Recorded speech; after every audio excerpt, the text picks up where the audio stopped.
Hey, what's going on, everybody? Welcome back to another video, and today we're going to be comparing the M1 iMac versus my $10,000 Mac Pro.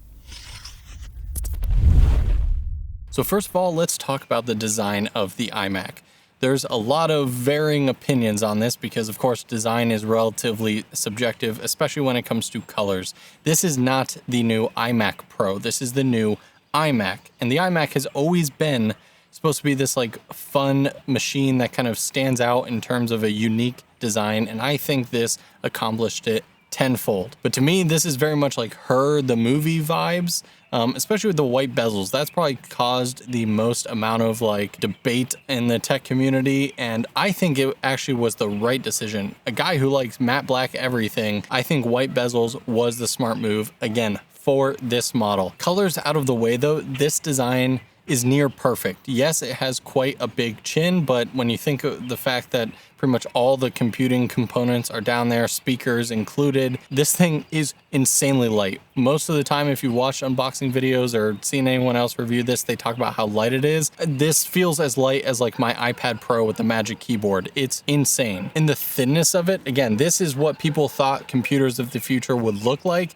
and they achieved it. Now, I went with the base model here, and this is the base of the base model. I know there are gonna be plenty of people who complain down in the comments, oh, you didn't get the upper level one, which has one more GPU core and a possible 16 gigs of RAM. Is this 16 gigs of RAM? Yeah, okay. Figured it wasn't 32. And then with the upper spec level, you do get two more ports back here. But kind of like the Mac Mini and the MacBook Pro, I wanted to see how this thing compared when you put it up against something like my $10,000 Mac Pro, just to see how close it is, to see if someone who has the budget for this, what sort of experience can they expect out of it. And as you guys know, I hate spreadsheets. I hate like bar graphs and tests, so there's not gonna be any of that in this video. There's gonna be total real world examples of kind of my experience as a filmmaker and video editor. We're going to be primarily talking about DaVinci Resolve, since that's what I mostly use, but we're also going to be jumping into Final Cut, since that is obviously the most optimized for any Mac, especially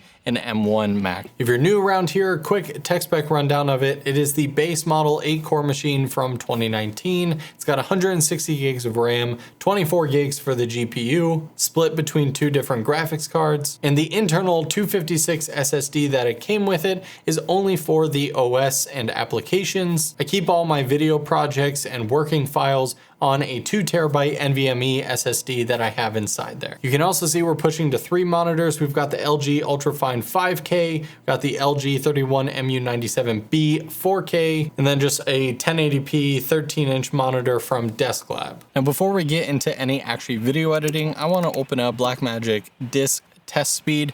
People underestimate how important it is to have a fast hard drive. Having an internally fast hard drive matters if that's where your program lies or your database or project files, anything like that. It's all going to affect the playback of your timeline. Not just, everyone thinks you just need a lot of RAM or a lot of GPU power. So let's see what sort of internal speeds we can get. Just gonna do a 5 gig file test. And so we're getting a little over 2100 megabytes per second write, and almost 2800 megabytes read.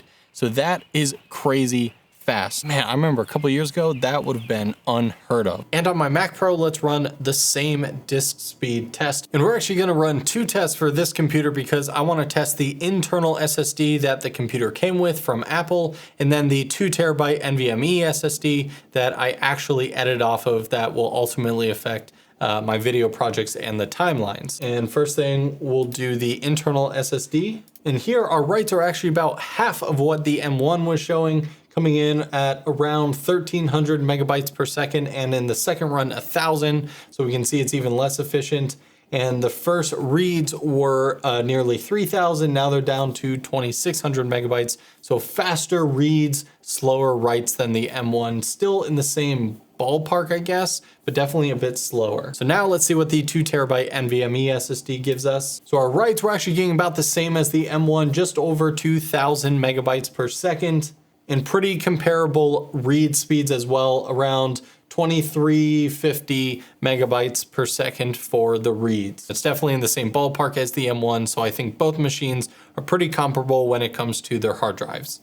Now jumping back to the design real quick, this is a 24-inch screen. It's a 4.5K resolution. A little weird, but hey, anything over 4K is good in my book. It is a glossy display. There's no matte finish per se, but it looks very good. Honestly, it's hard to buy a monitor that looks this good, never mind one that has a killer computer inside. I just bought the LG Ultrafine 5K, and that costs, I think, another $100 more, and that was just the monitor. All right, so let's open up Final Cut Pro here. So all I want to do in here is kind of create a test project, and then I've actually downloaded sample footage from Blackmagic's website, the 12K raw footage. I took those clips and then transcoded them because, very annoyingly, Final Cut does not support B-roll still. So now I can see the transcoded clips. They're just ProRes HQ files here. And so I just want to see, can this computer handle 12K footage? And like I said in previous videos, this isn't a complicated project. So bear that in mind, that there is a big difference between playing around, working with a handful of clips, even color grading them or pushing it to the max that way, versus a complex project, which will open up in DaVinci Resolve in a couple minutes. These are all full 12K ProRes HQ clips, and I can scrub back no problem. And even when I go to play it back, there's a slight delay you can see from when I hit my spacebar, and then I do get the frames dropped. Also keep in mind I am screen recording right now, so that's definitely not going to help the case. That could be why it's lagging. If I go in and do a little bit of color correction here, there's definitely a little bit of lag in the color correction. It's not too bad. Put on some good old noise reduction. Video larger than 5K is not supported with the system. All right, so Final Cut apparently knows that that is going to be no bueno. Noise reduction on video larger than 5. Yeah, so it won't even attempt it. That's really interesting. I wonder if it'll do that on the Mac Pro. All right, so now we're back on the Mac Pro. We have the same sample clips, 12K ProRes HQ files dropped into a 4K project. Keep in mind, we do have the screen recording going, so that is going to affect performance the same way it did the M1. So first of all, let's see what our scrubbing looks like. It's very responsive. I'm not getting any hiccups here at all. And then if I were to preview this and hit play, there's a slight delay, but definitely less delay than the M1 had. It's playing back pretty smooth. And then just like we did, let's do a super fast kind of exposure. See what that's like. Not having any delays or any stumbles in messing around with exposure.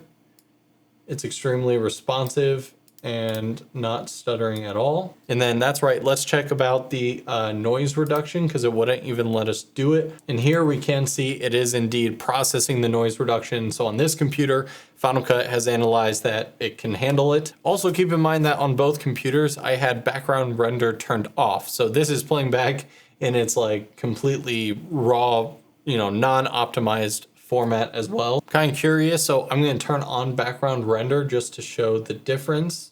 All right, well, that took a little while, so let's see if it improved at all. So as I expected, literally flawless, zero lag whatsoever, even with a screen record going. We got noise reduction, we got a very basic color correction on it, and scrubbing through the timeline just like butter. And honestly, I have no doubt that doing this on the M1 would have bred the same exact results, because Final Cut is so good, especially once you turn on the background render. It is just flawless. All right, so that was Final Cut.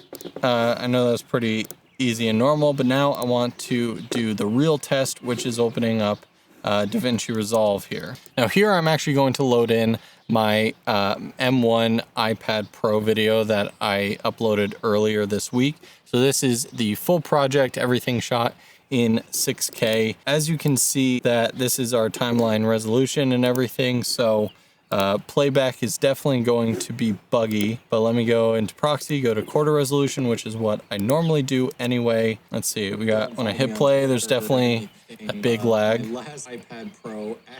I gotta say, the speakers out of this thing are pretty solid as well. All right, now the one thing I will try here is if I turn off all effects, so that turns off the color grading, the noise reduction. Still choppy, definitely more usable. All right, so in this case, what I would do when I'm working on a kind of underpowered computer is I'll go into my project settings and then basically change this to like 2K equivalent or even 1080.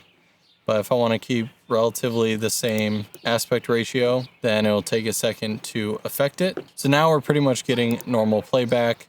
I can scrub around the timeline pretty easily, and everything's going nice and smoothly. If I go into the color page, make some corrections, there's definitely a little bit of lag, but not terrible. Yeah, so if I were to change the timeline resolution here and kind of dial back the settings, and then when I go to export it, I can set everything back to 6K and use it however I wanted to. And speaking of that, I did an export test on this project, and on the iMac, I pulled up a screenshot here, and see that it took 4 hours and 14 minutes to export this, what was it, like 13 minutes? Yep, 13 minutes, 10 seconds project. So that is pretty rough. Now again, it's all relative, right? When I was first starting out in video production, that wasn't an issue. I could go to bed, leave it rendering. I could render it throughout the day, then take a break, go spend time with family.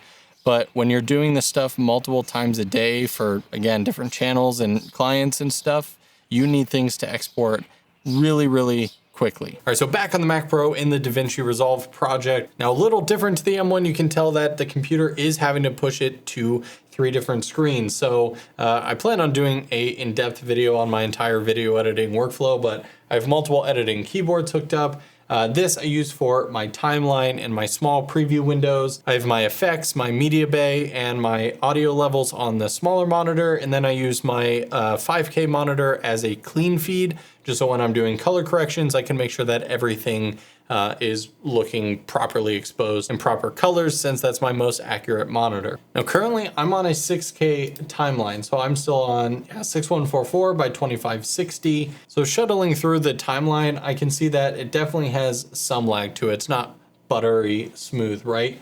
And if I try and play back a sequence here, the first step is I definitely recommend using Filmmakers Pro. You can hear that the audio is fine. The footage is a little bit glitchy. Yeah, we're playing around 20-ish frames per second. As I said on the M1 side, I definitely go into proxy mode and go to quarter resolution. It plays back flawlessly. I can see my preview amongst the different monitors, and it plays back buttery smooth. This is pretty much how I keep it fully. So there's no need to go down to a 1080p timeline. And although that's not a big deal on the M1, again, as I've talked about before, I'm doing this so many times every day that every second, every minute, and every optimization that I have to find workarounds for just kind of becomes a major annoyance, because I'm just trying to stick to pretty tight deadlines here. And so sometimes changing to a different resolution, text and images and clips will crop differently. So when I scale it back up before I go to export it, I need to watch the entire thing or scrub through the whole thing to make sure that all the clips have scaled properly back. And so the fact that I can edit a 6K timeline and I don't have to do any of that is a huge help. And while on the M1 iMac, it took over 4 hours for this video to export, this computer did it in 1 hour and 1 minute.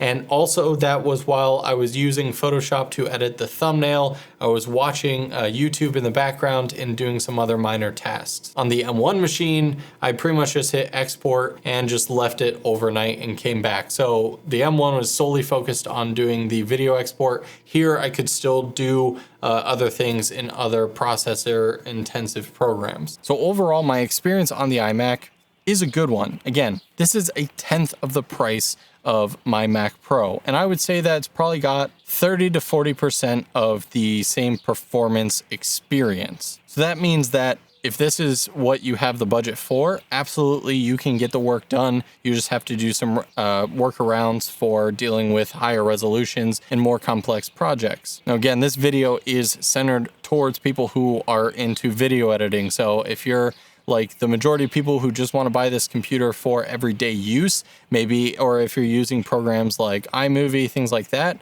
the M1 processor, as I've said in every other M1 video, is a whole new ball game. This thing is absolutely incredible, worth every penny. Let me know what you guys think about how the M1 compared to the Mac Pro down in the comments below, and if you liked this video. I plan on doing at least one more video with this iMac, so definitely get subscribed if you're not already. Thanks so much for watching, and I'll see you in the next video.